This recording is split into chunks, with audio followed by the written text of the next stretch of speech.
Our glorious Queen Yinlin is making a return in the second half of the 1.4 update for Wuthering Waves. She's one of the best sub-DPS characters in the game, not only buffing electro characters like Zhang Liao, but also because of her coordinated attacks. Right off the bat, if you are debating on pulling for her, her strengths do include having a great amount of AoE damage on and off field. And number 2, her outro skill not only provides an electro damage increase, but also a resonance liberation damage increase. And if you want to get her up to max level, here are all the materials you're going to need.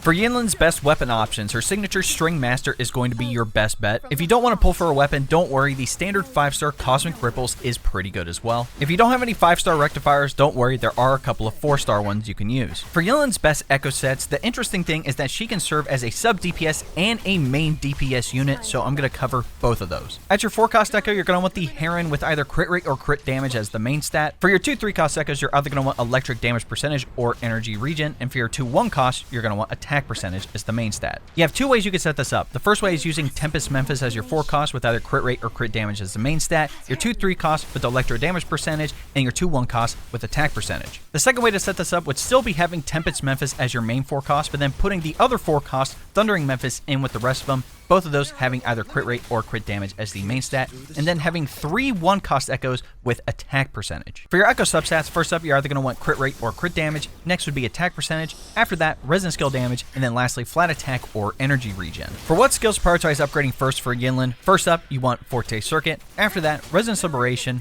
then Resonance Skill, your normal attack, and then intro skill. And here are all the materials you're going to need to upgrade all of these skills. For Yinlin's best team options, if you want the premium team, you should pair her up with Zhang Liao as your main DPS and then Shorekeeper as your support. I've said it once and I'll say it again, Zhang Liao is just the improved version of Kalcharo, plus he can take advantage of both the electro damage and resonance liberation damage boost, plus with Shorekeeper, you get healing, a crit rate, and a crit damage percentage bump. For Yinlin's best coordinated team, you just replace Zhang Liao for Jinshi. With Yinlin's punishment marks counting as coordinated attacks, it's going to help stack Jinshi's incandescent, and she can take advantage of the resonance liberation damage bump on Yinlin's outro, then obviously Shorekeeper giving the healing, crit rate, crit damage, and attack bumps. If you're free to play, pairing her up with Havoc Rover and Baija isn't bad, obviously Havoc Rover being the main DPS and Baija being the healer. Now the last thing I want to talk about is her resonance chain. If you decide to go for multiple copies of her, she actually has some pretty decent bonuses. Overall, getting the attack increases to resonance skill, her resonance liberation, the big portion of this is also having the off-field damage of Judgment Strike